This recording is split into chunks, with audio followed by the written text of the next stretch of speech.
Hey y'all, it's Banksters for BluefirePoker.com, and welcome to the second installment of my Sit and Go Building Block series.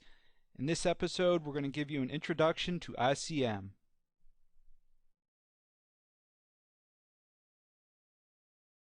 Just want to caution you right off the bat, there will be some math involved, but don't worry, it's your basic third grade style math, addition, subtraction, multiplication, and division. You don't need to be a calculus genius to handle the ICM. And we're going to look at, first of all, what exactly is the ICM, why we need it, how we calculate it, how it affects our game, if there are any weaknesses associated with the ICM, and we'll show you some additional resources to help you further your studies.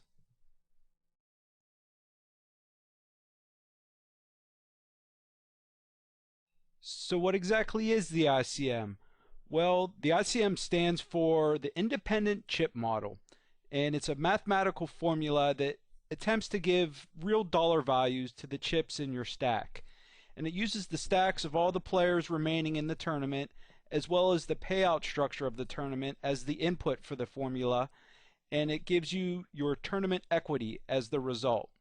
And your tournament equity is basically your rightful share of the prize pool according to your chip stack and how your chip stack relates to the other players left.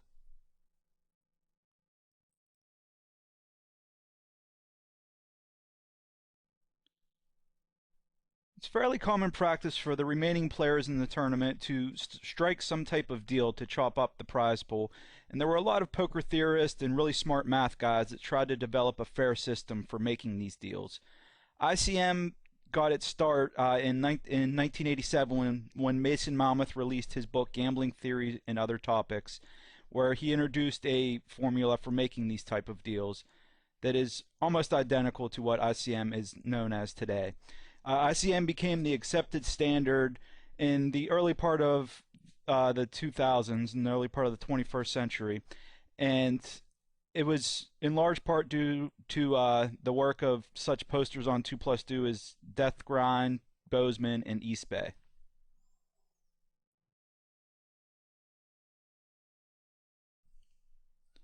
In addition to the ICM, there were several other formulas and systems that were developed. Most notably were the Gambler's Ruin in 3 Dimensions, which was a formula in a paper by Tom Ferguson, who is Jesus Chris Ferguson's father. And this formula used pretty high-level math and uses funny symbols like the little fish and the bee with the tail on it. There's also the proportional chip count model, which is exactly as it sounds. It would just split up the prize pool evenly based on each player's chip count in relation to the total chips left in play.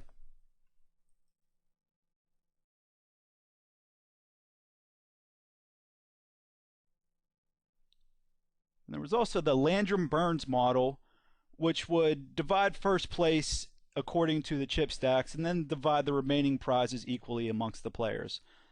There's the Malmuth-Weitzman model, which works in reverse of the ICM and calculates the chance of each player finishing last or busting out, and then divides his chips among the remaining players and continues on down the line until there was one player remaining. And also, most recently, there's been the equitable chip model by Bluefire's very own Alex Martin, which is able to handle MTT calculations a lot more efficiently than the other formulas. And his formula is based off of the your chip stack's relationship to the average chip stack of the other players left in the tournament.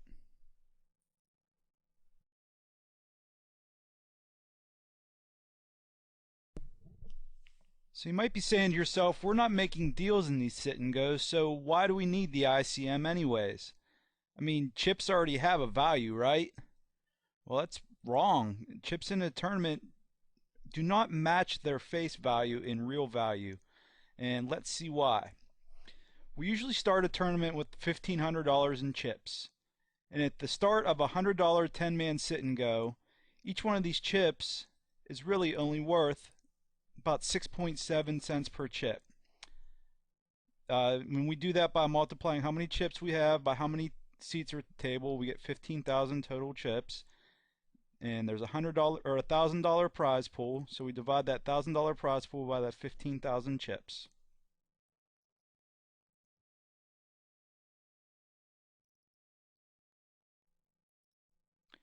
But if we win all 15,000 of these chips, we only win 50% of the prize pool. So that's really $500 and not 1,000. And now our chip stack is only worth 3.3 cents per chip. What happened to the value of these chips? Why did it go down so much? And a further conundrum is if we finish in second or third, we actually finish the game with 0 chips, but we still get money. We still get 30% or 20% of the prize pool.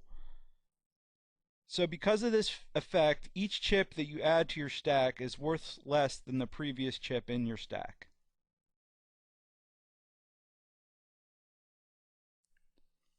So you might say that's great. We now know that our chips don't match their face value in real value, but how do we calculate the value of our chips according to the ICM? Well, the first step is to calculate each remaining player's chance of winning first. And that's basically just their stack divided by the total chips left in play. So if we have a simple heads-up example here with 2 players, let's say player 1 has 7,000 chips and there are 15,000 chips in play. That gives him a 46.67% chance of winning, and the other player would have about a 53% chance of winning with his 8,000 chips.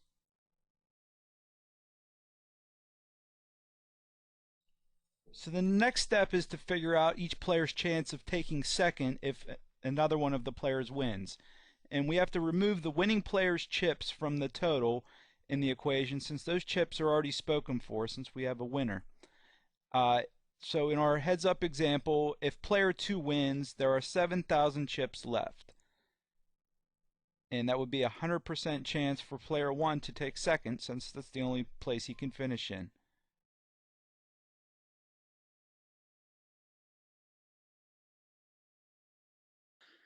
So now once we figure out each player's chance of finishing in a certain position, we can add up all these probabilities and then multiply those probabilities by their value in the prize pool to get their equity value.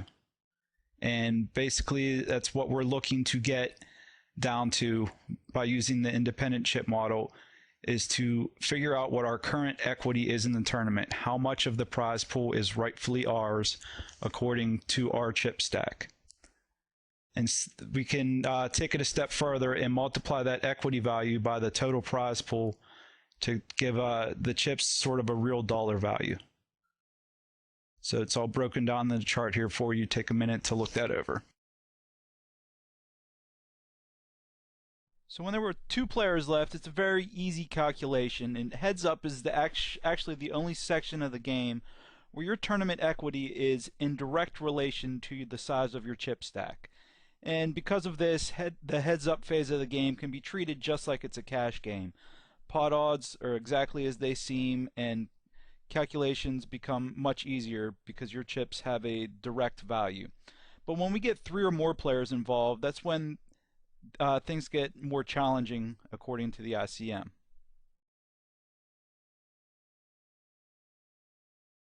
After we figure each player's chance of getting second, which we already know how to do, now we must figure out each player's chance of getting third if every other player finishes first or second.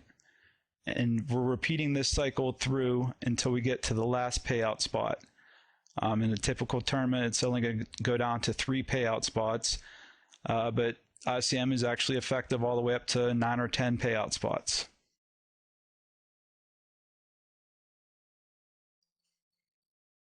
So let's look at a little more complicated example here with 3 players. Player 1 with 6,000 chips, player 2 with 5,000, player 3 with 4,000. And we already know that each player's chance of winning the tournament is just based on their chip stack divided by the total chips in play. So right now, player 1 has the best chance of winning at about 40%. So let's assume that player 1 holds on to his chips and he takes down the tournament for the win. We got to get rid of his chips from the total now since they're already spoken for. And the remaining 2 players, player 2 and player 3, now have a total of 9,000 chips that they can fight for. So based upon their current stack, that now gives player 2 a 56% chance of getting second, and player 3 a 44% chance.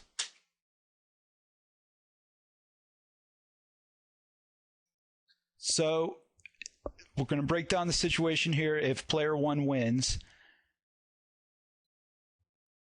And this, this will happen 40% of the time overall. Well, when player 1 wins, player 2 has a 55.55% chance of taking second. That's his 5,000 chips divided by the 9,000 chips left in play. And obviously, if he doesn't come in first or second, he can only come in third, and that's the remainder of the time at 45.45%. And player 3, he can only come in second, 45.45% chance of the time. And that's his stack of 4,000 chips divided by the 9,000 chips in play. And the remainder left over is his chance of coming in third.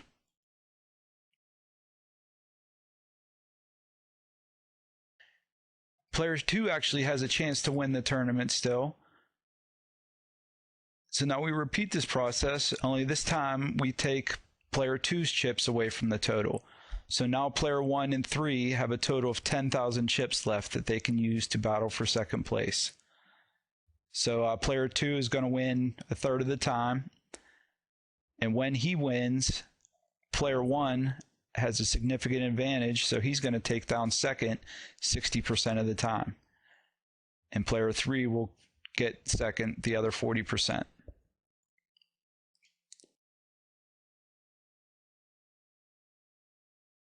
And finally, even though he's the short stack, player 3 still has a chance to win the tournament, but it will only happen about 26.67% of the time, since he has significantly less chips than the other two. And when that happens, player 1 is obviously going to win second more often than player 2 because he has more chips.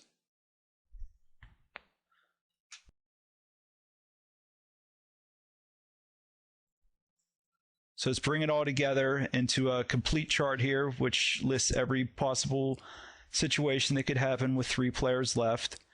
And we can look at the situation probability column, which breaks down how often each column or each row is going to occur. We can look at the first 5 rows. Those all refer to when player 1 wins. And the next 5 all refer to when player 2 wins. And the final 5 refer to when player 3 wins.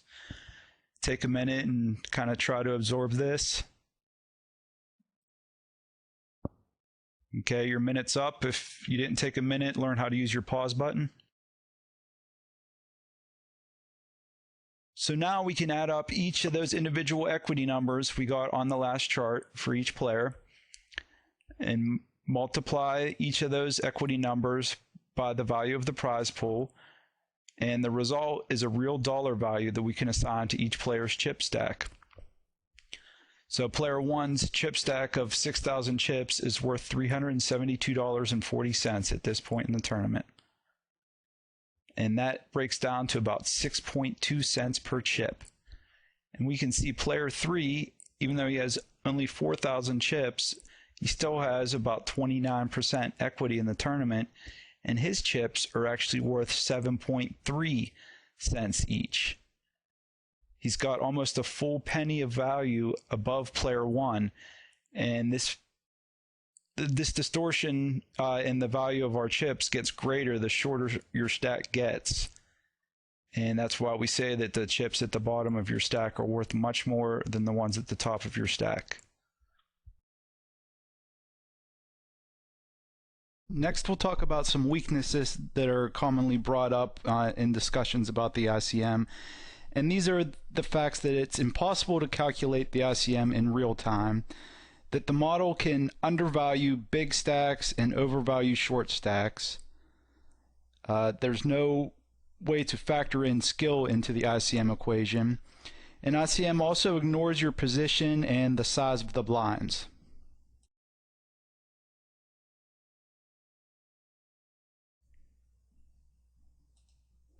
Unless you're a human calculator, it's basically impossible to do ICM on the fly. However, there are a couple tips and tricks we can use to try to estimate our equity at any given point in time. First, as we can see in the chart here, it shows our average equity in relationship to the average stack. And one thing we can really pay attention to is the fact that if our chip stack is greater than the average stack, we will always have higher than the average equity. So if there are 9 players left and we have more than 1,500 chips, we know we'll have at least 11.1% equity. But however, the reverse does not hold true. There are situations where we can have less than the average chip stacks, but have more than the average equity.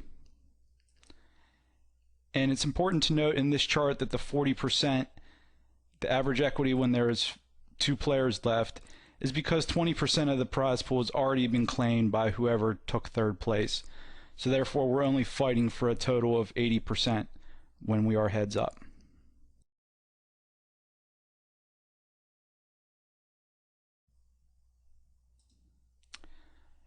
Also, we can never have more than 50% equity in a standard 9-man tournament, no matter how big our stack is, and that's because it's the most we can win is 50% for taking 1st place.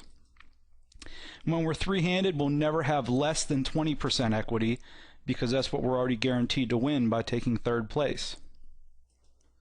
And when we're heads up, we'll never have less than 30%. Also, winning a certain number of chips produces a smaller equity gain than it would be for the equity loss for losing the same amount of chips. Except for there are some weird cases when you bust someone while winning or in small pots in the early game situation. But other than that, usually winning the same amount of chips gives you a much smaller gain than losing that amount of chips would cost you. I've developed a series of equity estimation charts that was based on ICM analysis of over 6 million real hands. And it provides a rough estimate of what our equity is given what your stack and rank according to the other players are. And the numbers are based on 9-man sit and goes, but you can adjust them to use them for a 10-man game by using your Q ratio, which is simply your stack divided by the average stack.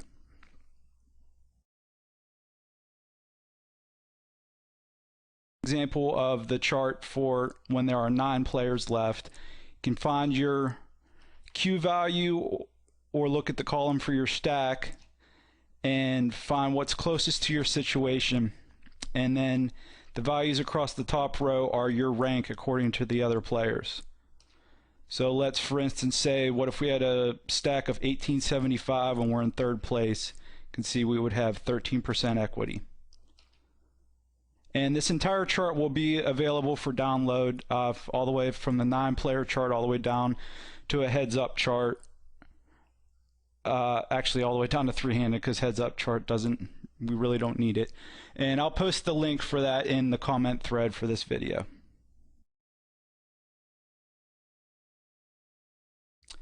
So here's a kind of a visual way to see how losing and winning the same amount of chips can have a different effect on equity. And this is what we were talking about a few slides ago, where in the first situation here we're winning or losing 375 chips, and we can see that the win produces a gain of on average of 1.89% equity, and the loss only costs you about 1.68%. And this is only in very early game when we're playing in somewhat decent sized pots that really aren't changing a whole lot about the outcome of the rest of the game. But from then on up, the gap between winning and losing gets much bigger, and when we're losing 750 chips, it costs us a lot more than winning 750 chips would add on to our equity, and the situation gets more dramatic as we go.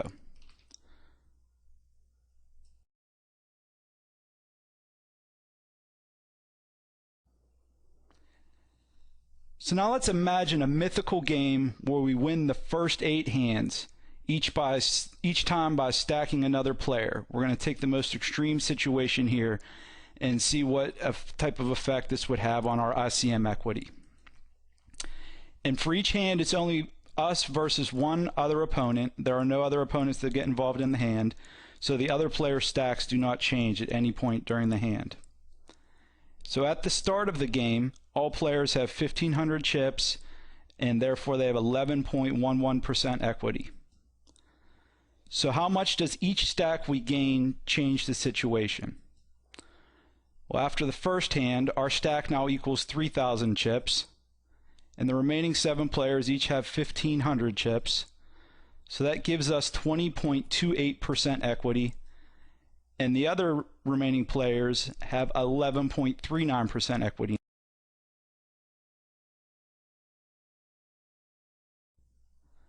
So we gained 9.17% equity by gaining 1,500 chips. But the villain in that hand lost 11.11% equity by losing those same 1,500 chips. So his loss was a lot bigger than our gain was, even for the same value in chips. However, we also need to take note that the players that were not even involved in the hand actually gained 0.28% equity by doing nothing. And this effect intensifies as the bubble approaches. And we'll look at after the second hand, our stack now equals 4,500 chips, and our equity equals 27.74%. The other 7 players have 1,500 chips, but they have 12.04% equity now.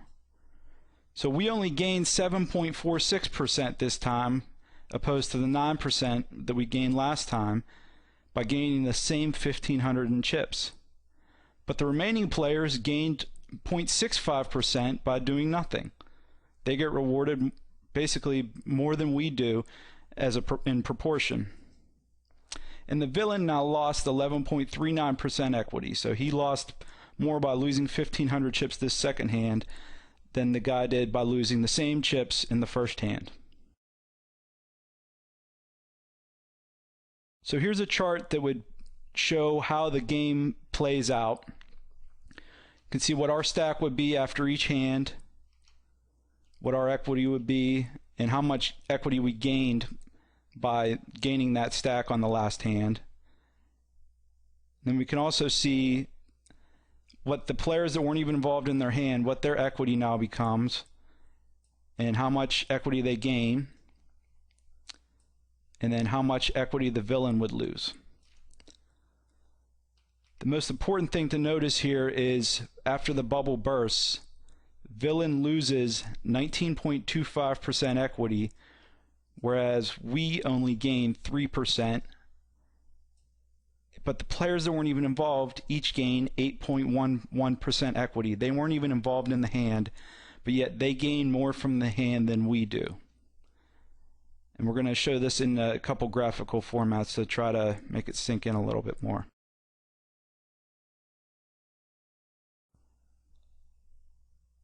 So here we are looking at the effects of stacking players.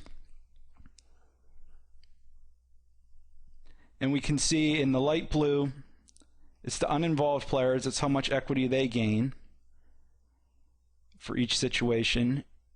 The darker blue is how much equity we gain, and the purple is how much equity the villain loses. So we can see by looking at the light blue that there's a steady trend upwards until the bubble, when they get a massive increase, and then it's a steady decline back down. And the same goes for the villain's equity loss. There's a really steady incline all the way up until the bubble, and then it goes back down, because once they're in the money, they're guaranteed a certain amount of equity. However, you notice our equity gain, when we're the ones that are stacking players and doing all the work, we are getting less and less reward each hand. It's a steady decline all the way throughout the entire game.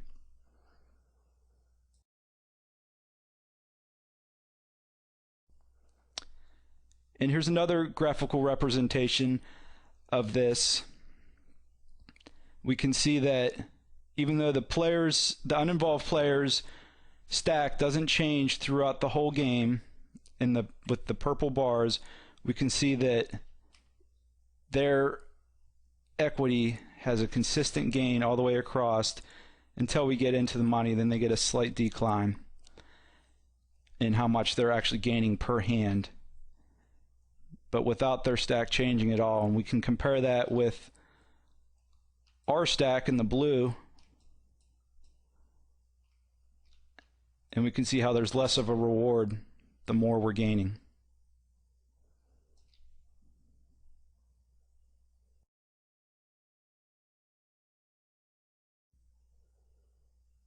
So the next weakness of ICM is the fact that it undervalues big stacks and overvalues short stacks.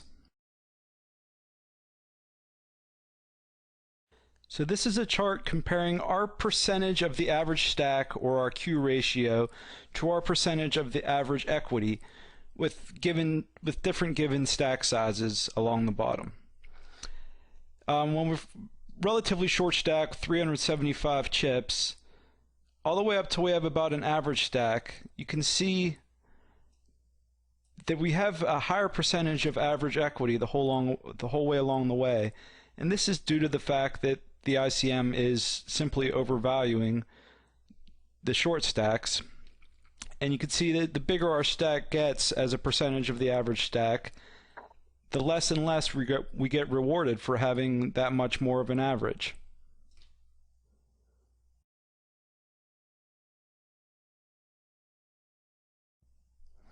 And many argue that this is one of the biggest flaws of ICM, that undervalued big stacks don't get the credit they deserve for how much they can control and dominate the table.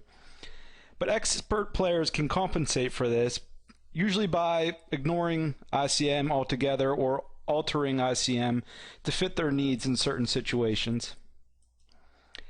And overvalued short stacks can cause a lot of players to be way too tight when they are in that short stack situation.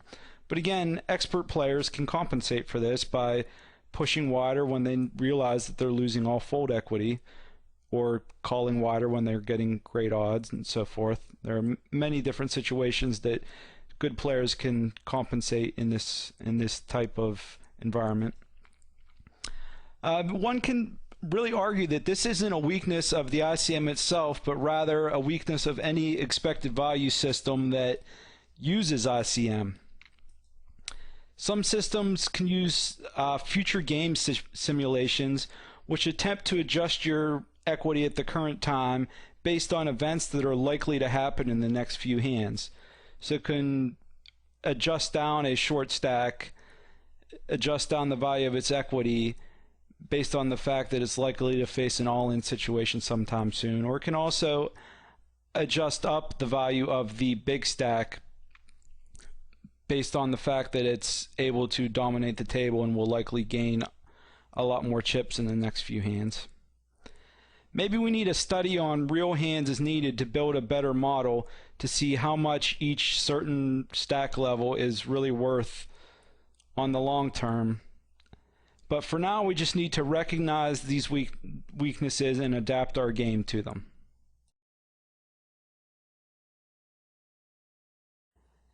The next weakness that's commonly brought up is the fact that ICM ignores skill as part of the calculation.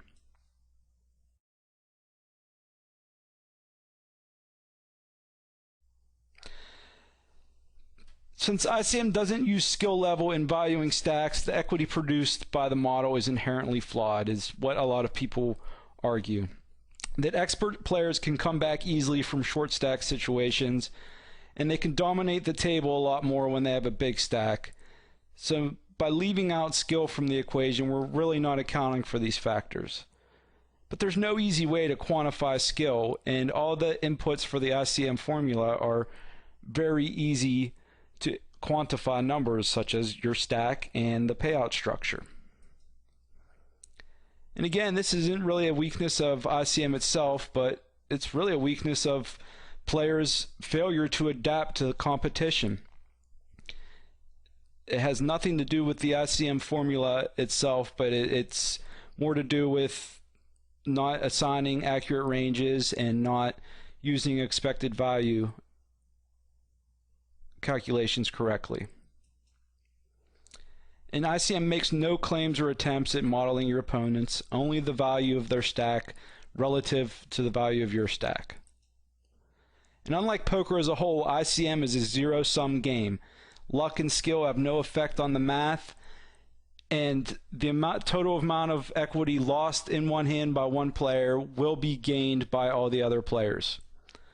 There's never going to be any type of leakage in the equity here. It's always going to add up to 100%.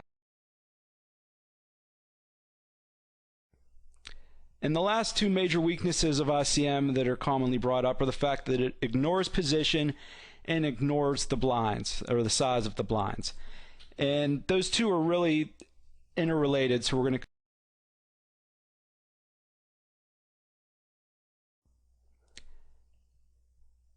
because a lot of people say that ICM does not account for a player's position relative to the blinds, the model must be flawed. Early position stacks can get overvalued since they're about to hit the blinds, when they will lose a lot of their value by hitting those blinds. And late position stacks are getting undervalued because we're not really thinking about how much position is worth in the game of poker and how much the fact that we have the button really is getting totally ignored by the ICM calculation. And the size of the blinds and their effect on equity is ignored. When we're posting a blind or posting an ante, our equity is calculated before those amounts leave our stack. So because that is ignored in the ICM calculation, a lot of people say they're very flawed. But again, we can say that's not a weakness of ICM itself, because it's not meant to model future hands or what-if scenarios. It's only meant to give a static value based upon what's happening at this point in time. And again, future game simulations can actually compensate for this, as well as expert players by being willing to accept smaller edges in situations where their stack might be getting overvalued, or require larger ones where their stack might be getting undervalued.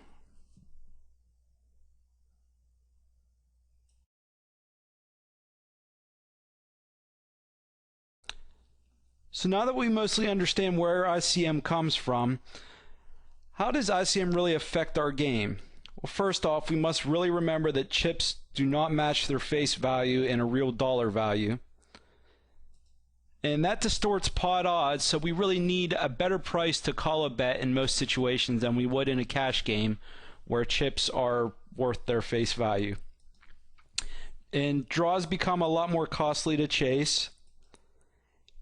And that's because losing a big pot can have a bigger effect on your equity than if you won that pot. We saw a couple slides ago how winning and losing the same amount can have much different effects on your equity. We really need to consider how every significant action we take throughout the game will affect our equity. And we need to think of factors such as, what will our equity be if we win the hand? What if we lose the hand or tie the hand? And how can other players' mistakes affect our equity? And these are all things that we'll cover in the next video in the series about expected value, where we're really going to take ICM to the next level and see how it really affects every decision that we make in a sit and go. Finally, just a couple resources for you to check out that can really help you master the art of ICM. So I highly suggest you check out each one of these programs and see what works for you.